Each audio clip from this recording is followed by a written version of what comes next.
Do not buy a home in Leadville until you watch this video. I've been in the real estate business for 20 years this year, and I've seen buyers make so many mistakes, and I don't want you to be one of them. So today I'm going to talk about 8 mistakes that I see buyers making. Real estate purchases are big purchases, so mistakes can add up and really cost a lot of money.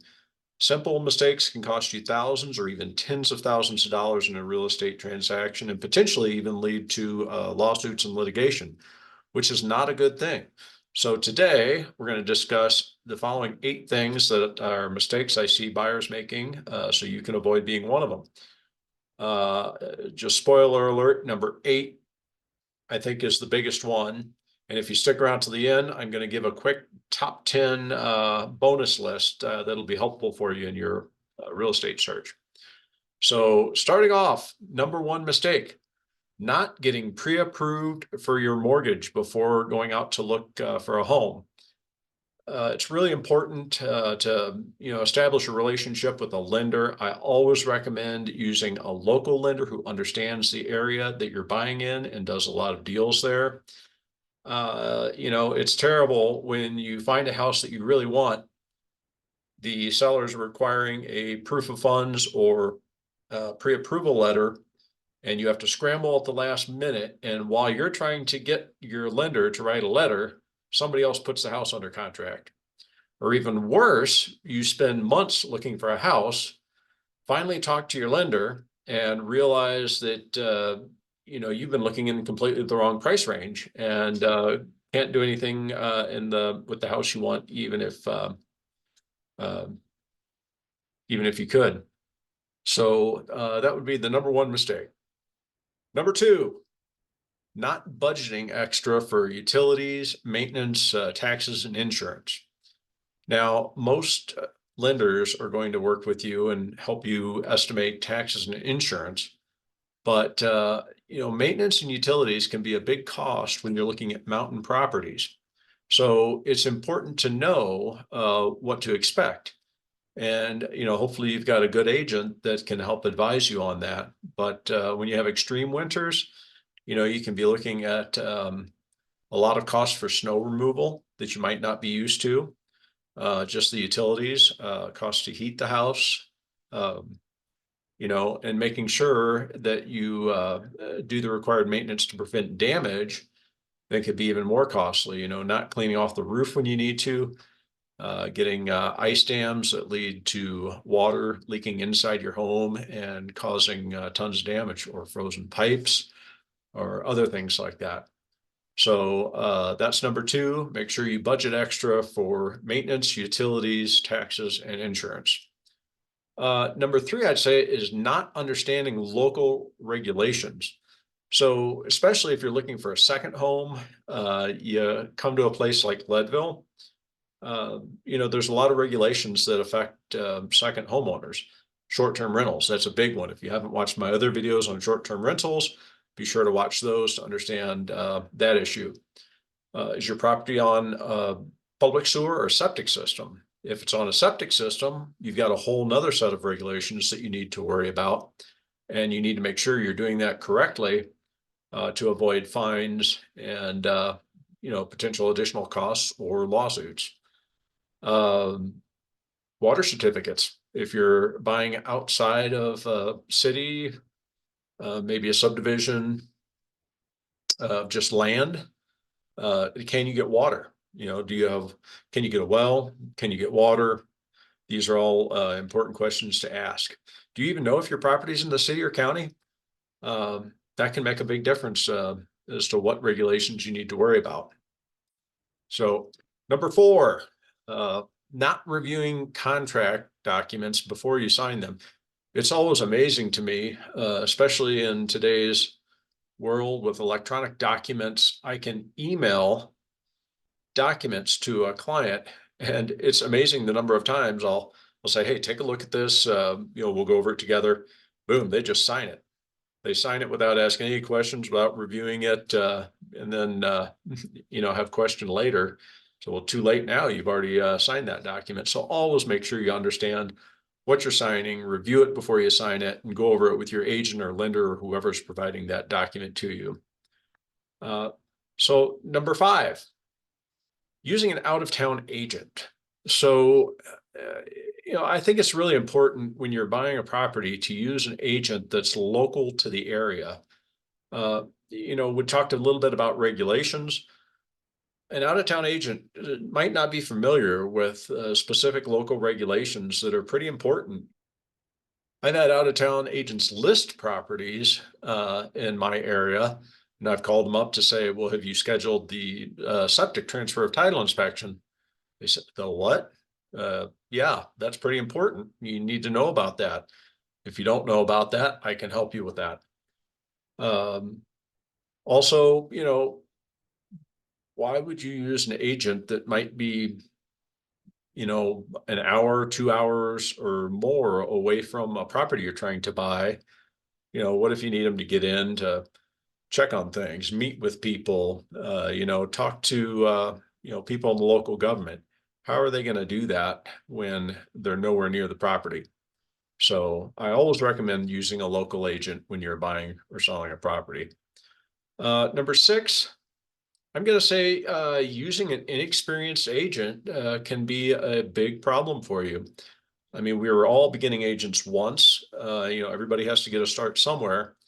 But, when you're buying a property and you want the best representation you can get, you really want someone with more experience that's going to know how to best represent you. And, a brand new agent is not always going to be able to do that. I think it's always best for agents to work for a while with another agent to get the experience and before they go out and represent to people that they can, help them get the best deals out there. So number 7, thinking that you're going to save time or money by having the listing agent represent you. So this is always kind of interesting to me. People will call, all these different listing agents in town trying to get information about the properties, trying to get in the property. They say, oh, well, I'll just have the listing agent represent me and that will save me money.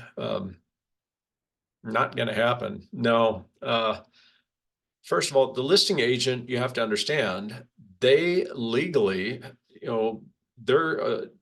they represent the best interests of the seller.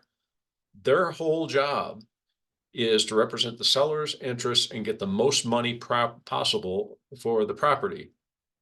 So why would you, as a buyer, want to work with the person whose whole goal is to make you pay the most? It's kind of like if somebody sued you, just saying, oh, I'll just use their lawyer. And, I'm sure their lawyer can do just as good a job for me, probably save me some legal fees. Don't do it. A buyer's agent represents you. You should have your own buyer's agent. Also, in Colorado and many other states, an agent cannot represent 2 parties in a transaction. In Colorado, the minute you go to a listing agent and they say, yeah, sure, I'll handle both sides of the transaction for you, they are no longer a listing agent or a buyer's agent. They are a transaction broker. And then they are not legally able to advise either party. All they can do is fill out contract documents. You want somebody that represents you. So number 8. So this is the one I said was the big one. Not using a buyer's agent or not using the best buyer's agent that you can. You need to have a buyer's agent if you're buying a listed property. I say this with the caveat, unless you've bought hundreds of properties on your own and just feel comfortable with the whole process. Most people only buy 3 to 5 properties in their life. If that's you, I always recommend, this is a huge purchase. You need representation. Just like that seller has representation, you need your own representation. A buyer's agent represents you, and their whole goal is to get you the best deal on the property that they can. Also, buyer's agents are going to be experts in the area that they're working in. That's what you want. I mean, especially if you're coming into an area, if you're moving there, if you're looking for a second home, you need someone who's an expert in that area so you don't fall into any pitfalls that you might if you didn't have guidance. So also a buyer's agent is going to have access to all the information about all the listings out there and physical access to the properties to help you get in to see them. So they're basically a one-stop shop for all the information you need. So don't try to go out there and contact all these listing agents directly to get information. Find a good buyer's agent that you like working with who can do all the legwork for you, find out the information that you're looking for, and get you in to see the properties that they can. So these buyer's agents also are going to know the local regulations that we were talking about just a minute ago, rental regulations, septics, utilities, all of that kind of stuff.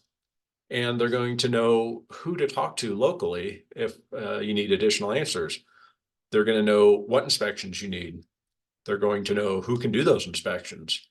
Do you need repairs? They're going to know, companies or individuals who can get these repairs done for you.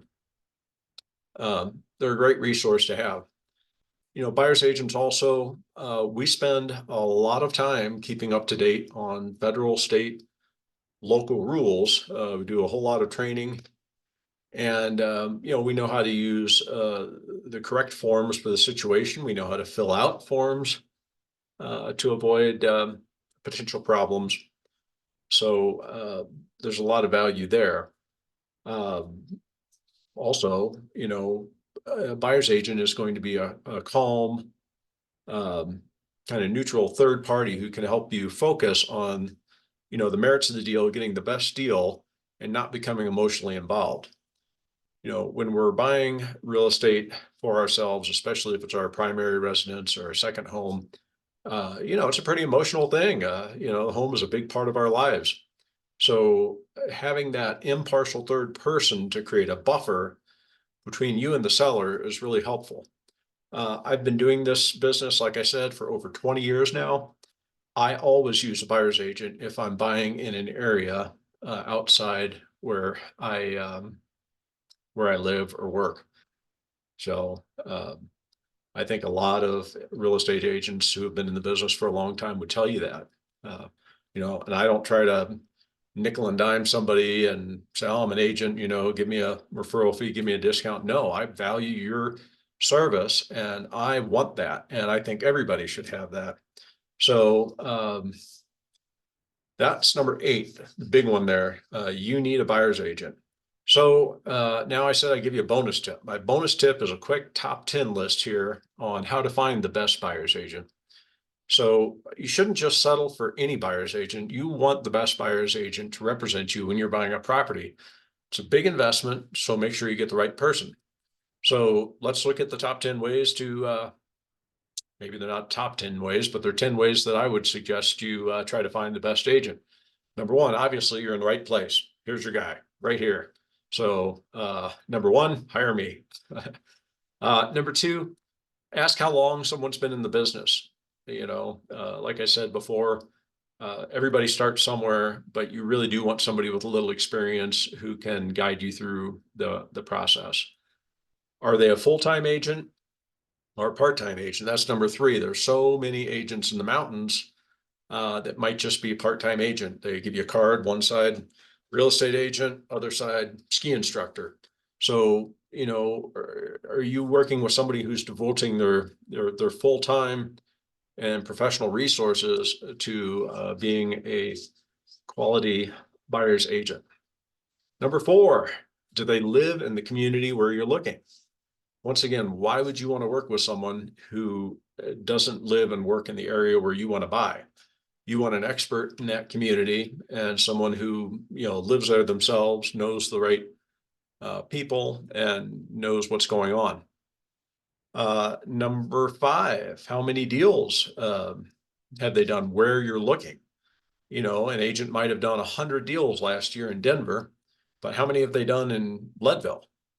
So, I think it's important that you have someone who's done deals where you're looking, and, it just goes to knowing that area once again.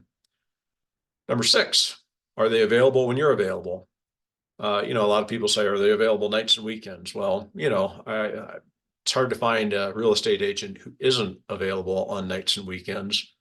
But really it's about finding someone that's available when you're available. So if nights and weekends are when you're available, great. Make sure that your guys' schedules mesh and that, you're going to be able to get answers when you want answers. Number 7, do they leverage technology in their business?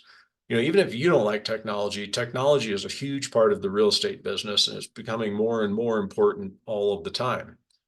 So having a real estate agent that understands technology, uses the technology for the benefit of their clients is very important.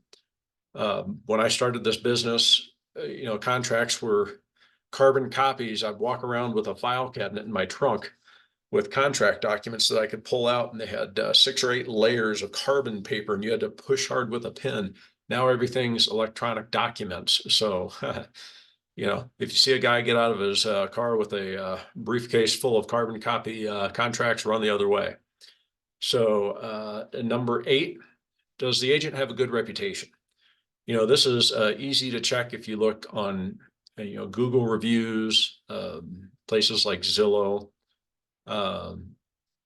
See what other people have said about working with the agent. That's always, a good step when you're making sure you're working with the right person.